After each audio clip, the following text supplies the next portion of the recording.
ज्ञान संचार bye BSP YouTube channel पर आपका हार्दिक स्वागत है। आपका हार्दिक अभिनंदन है।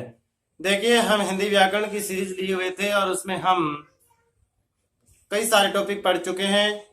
आज हम एक बहुत ही नया और जबरदस्त टॉपिक लेकर के आपके सामने प्रस्तुत हैं। अब हमारे हिंदी व्याकरण के गिने चुने टॉपिक रहे हैं। लगभग हम हिंदी व्याकरण को कंप्लीट सा कर चुके हैं।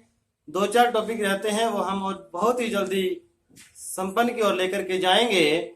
देखिए, आज एक हमारा छोटा सा टॉपिक बचा हुआ है 10-15 मिनट का, वो हम लेते हैं आज। और वो टॉपिक है हमारा उच्चारण स्थान। उच्चारण स्थान यानी हमारे मुख से कोई न कोई ध्वनि निकलती है और ध्वनि को जब हम बोलते हैं, जब उसको हम उच्चारण करते हैं, तो हमारे किसी न किसी मुख के किसी न किसी भाग को अवश्य टच करते हुए निकलता है। यानी उच्चारण स्थान होता क्या है? जब हम किसी ध्वनि को बोलते हैं तो हमारी जीवा मुख के अंदर किसी न किसी भाग को स्पर्श करके, किसी न किसी भाग को टच करके बाहर निकले, तो उसे हम उच्चारण स्थान कहते हैं। और उच्चारण स्थान देखें, हम थोड़ी सी चर्चा करें वर्णमाला के ऊपर। देखें, वर्णमाला वैसे मैं पढ़ा चुका हूं। वर्णमाला मैं आपको पढ़ा चुका हूं, यानी कि वर्ण व्यवस्था, वर्णमाला, वर्ण विचार के ऊपर हम वार्ता कर चुके हैं। और कुछ ही समय बाद निकट भविष्य के अंदर हम वर्णमाला या वर्ण विचार के ऊपर दोबारा चर्चा करने वाले हैं। वर्णमाला यानी वर्णों का समूह, वर्णों का समूह। और वर्ण हमारे दो प्रकार के यानी कि स्वर और व्यंजन। स्वर और व्यंजन दो प्रकार के हमारे वर्ण होते हैं, और वर्णों का कोई न कोई अवश्य उच्चारण स्थान होता है। देखिए, स्वर कौन कौन से होते हैं? ए, आ, ई, उ, री, ए, आई, आ, आओ। ये हमारे क्या होते हैं? स्वर होते हैं। देखिए, व्यंजन क्या होते हैं? क, ख, ग, घ, ङ, च, छ, ज, झ, ञ, ट, ठ, ड, ढ, ण, त, थ, द, ध, न, प, फ, ब, भ, म, य, र, ल, व, स, श, स और है। ये हमारे के सारे क्या होते हैं? व्यंजन होते हैं। इनके लिखने का एक ही हमारा तात्पर्य है कि जो ये है, इसको हम कवर्ग कहते हैं। मैं आपको उच्चारण स्थान के सूत्रों की ओर लेके जा रहा हूं। अब जो ये वाला ग्रुप है, इसको हम चवर्ग कहते हैं। जो ये वाला ग्रुप है, इसको हम त्वर्ग कहते हैं। और जो ये वाला ग्रुप है हमारा, इसको हम तवर्ग कहते हैं। और इस वाले ग्रुप को हम पवर्ग कहते हैं। और ये जो हमारा है, इसको हम अंतस्थ व्यंजन कहते हैं।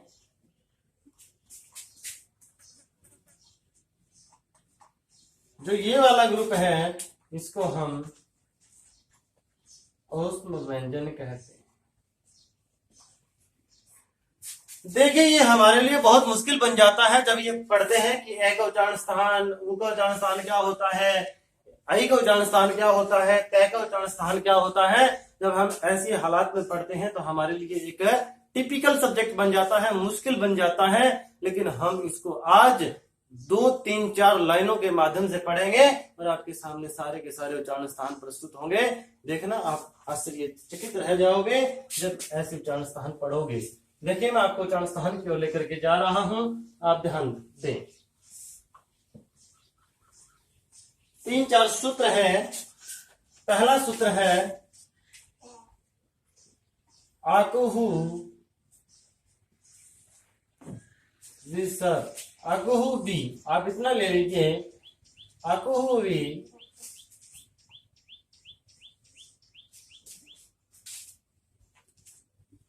ईचु यस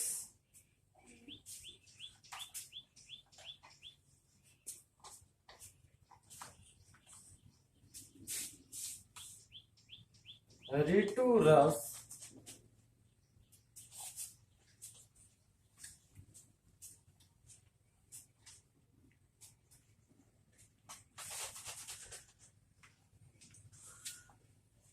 तुलसाराम।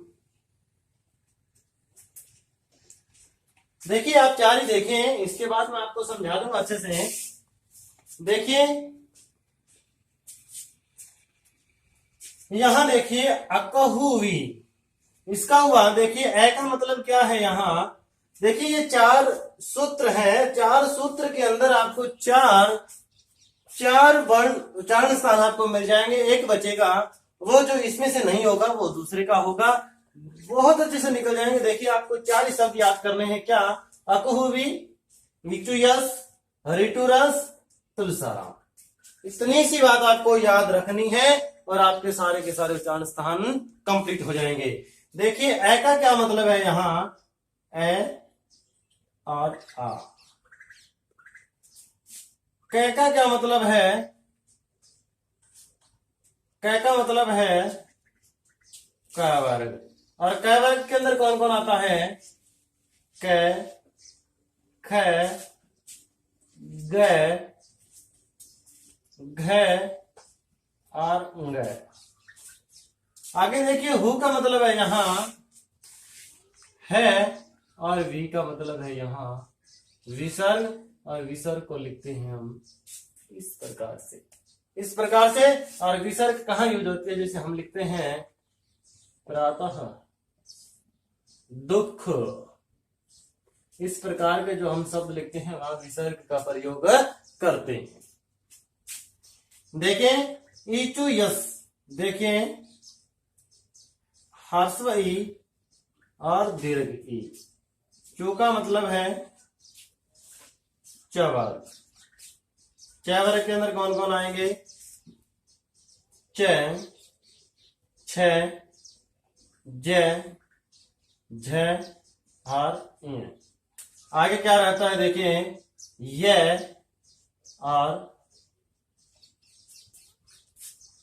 और से। देखिए आगे री का है, री टू का मतलब है टवर्ग और टवर्ग का मतलब है ट, ठ, ड, ढ और ण। देखिए और आगे क्या है? र और स। तुलसाराम में देखिए तू का मतलब है तवर्ग, तवर्ग। तवर्ग में कौन कौन है? तवर्ग के अंदर देखिए त, थ, द, ध और न। आगे देखिए क्या है? ल और इसके बाद है स। राम हमने हमारी ओर से लगाया ताकि इसको पढ़ना आसान हो जाए। अकुहु भी होता है प्यारे विद्यार्थियों कंठ।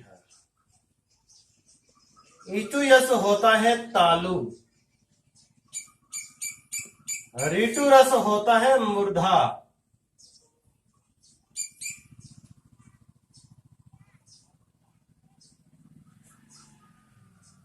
और तुलसाराम होता है दंत। दंत। अकुहु विकंठ इचु यस्तालु ऋतु रस मूर्धा तुलसाराम दंत। ये हमारे उच्चारण स्थान। इसके बाद कौन रहता है? देखिए, ए वाला आ गया, ई वाला आ गया, री वाला आ गया। इसके बाद कौन बचता है? ऊ वाला बचता है। देखिए, पांचवा वैसे होता है उपपद्यमान्य नाम होता है। इतना बड़ा याद न करके आप ये अंदाजा लगा लीजिए कि ए वाला आ गया, ई वाला आ गया, री वाला आ गया, तो कौन बच गया? बच गया ऊ और इसके बाद पै वर्ग कौन? यहां देखिए, क वर्ग, च वर्ग, ट वर्ग आ गया, त वर्ग आ गया, तो कौन रहता है? पै वर्ग रहता है। पै वर्ग में कौन कौन है? पै, फ, ब, भ और मैं। इनका उच्चारण स्थान होता है प्यारे विद्यार्थियों औष्ट यानी कि होठ। इनको पढ़ के देखिए ऊ यानी कि जब दो ऊपर वाले और नीचे वाले होठों को मिलाकर के इनके द्वारा कोई शब्द बोला जाता है वो औष्टे होता है। देखिए, ऊ, पै, थ, ब, भ और मैं। इनका उच्चारण स्थान क्या है? औष्ट है। इनका उच्चारण स्थान क्या है? औष्ट। ये समझ में आया? देखिए, अकुहु विकंठ, अकुहु विकंठ, अकुहु विकंठ, अकुहु विकंठ और अकुहु के अंदर है का वर्ग है और विसर्ग। क्या हुआ उच्चारण स्थान? कंठ। इचु यस, इचु यस, इचु यस तालु, इचु यस तालु, इचु यस तालु। देखिए, ई च वर्ग ये और से कौन सा उच्चारण स्थान हुआ? तालु। ऋतु रस मूर्धा, ऋतु रस मूर्धा। ऋतु यानी कि री टू टवर्ग रे और से षटकोण वाला से, इसको हम कहते हैं मूर्धन्य से। ऋतु रस मूर्धा। तुलसाराम दंत। ऐसे मान लीजिए कि तुलसाराम के दांत टूट गए। तुलसाराम के दांत टूट गए यानी कि टवर्ग ल और से। बाकी कौन बच गया? देखिए, हमारे पास ए वाला आ गया, हमारे वाले क वर्ग आ गया, ई आ गई, वर्ग आ गया, री आ गया, वर्ग आ गया, वर्ग आ गया। इसके बाद वर्ग बचता है और पर का उच्चारण स्थान होता है औष्ठ, इसके साथ उ और ऊ आता है। ये था हमारा उच्चारण स्थान। थोड़ा सा और पार्ट है इसका। देखिए, मैं आपको बता देता हूं।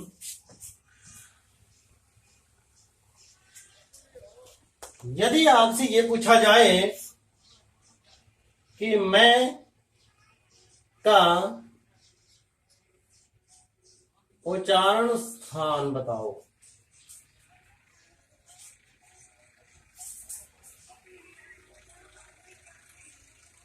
और ऑप्शन में आपको मिलता है कंठ, औष्ठ, दंत और आता है नासिका। यदि आपसे ये सब सीधा पूछ लिया जाए मैं का उच्चारण स्थान, तो कंठ, औष्ठ और दंत। हमने क्या पढ़ा है? मैं का उच्चारण स्थान क्या होता है? औष्ठ होता है। औष्ठ होता है, लेकिन एक बात ध्यान रखनी है कि वर्ग के पंचम अक्षर में वर्ग का पंचमाक्षर हमेशा नासिकीय वर्ण होता है। पंचमाक्षर क्या होता है? नासिकीय वर्ण होता है। इसीलिए जब आपको अकेला पंचमाक्षर मिल जाए तो आपको नासिकीय वर्ण, नासिकीय यानी कि नासिका उच्चारण स्थान ही लगाना है। आपके सामने लिख दूं मैं। एक होता है अंग, कुछ लोग इसको अड़े बोलते हैं, अड़े नहीं होता, ये अंगा होता है। ये अणे, ने और मैं। यदि उच्चारण स्थान के अंदर यदि इन पंचों को अकेला करके दे दिया जाए तो इसका उच्चारण स्थान होगा प्यारे विद्यार्थियों नासिका। क्या होगा? नासिका होगा। ये बात ध्यान रखना। देखिए यदि मैं अकेला उच्चारण स्थान में पूछ लिया जाए इस प्रकार, तो उसका उच्चारण स्थान क्या होगा? उसका उच्चारण स्थान होगा नासिका। यदि आपसे ये पूछ लिया जाए का उच्चारण स्थान क्या होगा, का उच्चारण स्थान क्या होगा, तो आपको लगाना है तालु। तो आपको क्या लगाना है? तालु लगाना है। कुछ एक वर्ण और बचते हैं हमारे, जैसे ए, आई, ओ, औ, और एक हमारा रहता है वह। एक हमारा रहता है वह। देखिए इनके उच्चारण स्थान को याद करने की आवश्यकता नहीं है। क्यों नहीं है? क्योंकि जब मैं आपको गुण संधि पढ़ा रहा था पहले, और आगे भी दोबारा पढ़ाऊंगा। देखिए गुण संधि हम पढ़ते हैं तो कहते हैं कि ए और ई मिलकर के क्या बन जाते हैं? ए बन जाते हैं। और इस ए की बड़ी बहन कौन है? आई। यानी इन दोनों को उच्चारण स्थान क्या होगा? सेम होगा। ओ का बड़ा भाई कौन है? औ। यानी कि जो उच्चारण स्थान ओ का होगा वही औ का होगा। ठीक है। देखिए ए का उच्चारण स्थान क्या होता है? ए का उच्चारण स्थान होता है विद्यार्थियों कण, और ई का उच्चारण स्थान होता है तालु। इसलिए आप देखिए ये प्लस है तो प्लस, यानी बराबर क्या है? ए। यानी ए का उच्चारण स्थान क्या हुआ? कंठ और तालु। क्या हुआ? अब इनका उच्चारण स्थान क्या होगा? इनका उच्चारण स्थान होगा कंठ तालु। क्या होगा? कंठ तालु। और देखिए अब इसका उच्चारण स्थान हम कैसे पता करें? देखिए ओ कब बनता है? यानी ए से परे यदि ऊ आ जाए तो क्या बन जाता है? ऊ बन जाता है। क्या बन जाता है? ओ। देखिए ए का उच्चारण स्थान क्या है? ए का उच्चारण स्थान है कंठ, और ओ का उच्चारण स्थान क्या है? औष्ठ। क्या है? औष्ठ। और बराबर क्या है हमारे पास? ओ। यानी ओ का उच्चारण स्थान क्या हुआ? कंठोष्ठ। और औ का क्या होगा? इन दोनों का सेम होगा, तो क्या आ जाएगा? कंठोष्ठ। उच्चारण स्थान क्या होगा? कंठोष्ठ। क्या होगा? कंठोष्ठ। अब देखिए वै का एक सूत्र आता है, वकारस्य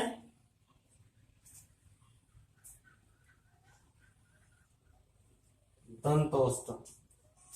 वकारस्य दंतोष्ठ। वकारस्य यानी कि वै का उच्चारण स्थान क्या होता है? दंतोष्ठ होता है। वै का उच्चारण स्थान क्या होता है? दंतोष्ठ होता है। देखिए ये हमने आज पूरा टॉपिक हमने उच्चारण स्थान के ऊपर किया, और इस वीडियो के लिए इतना ही, क्योंकि हमने सारे के सारे उच्चारण स्थान अच्छे से, बहुत ही अच्छे तरीके से पढ़े हैं, उनका अच्छे से अध्ययन किया है। इनको भी मैंने अलग करके बताया, क्योंकि इनका उच्चारण स्थान दो है, डबल है। कैसे? क्योंकि ये कैवर्ग के अंदर आता है, कैवर्ग का उच्चारण स्थान कंठ होता है, इसलिए ये कंठ भी है और इसका नासिका भी है। ये का ये चैवर्ग के अंदर आता है, इसलिए इसका उच्चारण स्थान तालु भी है और इसका उच्चारण स्थान नासिका भी है। अणय किसमें आता है? टै वर्ग के अंदर आता है, और टै वर्ग का उच्चारण स्थान मुर्दा भी होता है, इसलिए इसका उच्चारण स्थान मुर्दा भी है और नासिका भी है। न त्वर्ग में आता है और त्वर्ग का उच्चारण स्थान दंत होता है, इसलिए इसका उच्चारण स्थान दंत भी है और नासिका भी है। मैं पवर्ग के अंदर आता है और पवर्ग का उच्चारण स्थान ओष्ठ होता है, और मैं का उच्चारण स्थान ओष्ठ भी होता है और नासिका भी होता है। ए आई को रट्टे मारने की जरूरत नहीं है, क्योंकि ए से परे ई हो तो ए बनता है, और ए का कंठ और ई का तालु, इसलिए कंठ तालु। ये उ ए प्लस उ से ओ बनता है, ए का उच्चारण स्थान कंठ, उ का उच्चारण स्थान ओष्ठ, इसलिए इन दोनों का उच्चारण स्थान हुआ कंठोष्ठ। वकारस्य दंतोष्ठा के सूत्र के द्वारा वह का उच्चारण स्थान हुआ दंत। इस वीडियो के लिए इतना ही। इस वीडियो को आप ज्यादा से ज्यादा लाइक करें, शेयर करें, कमेंट करके आप अवश्य बताएं। इसलिए ये वीडियो यहाँ तक देखने के लिए आपका बहुत बहुत धन्यवाद। नमस्कार।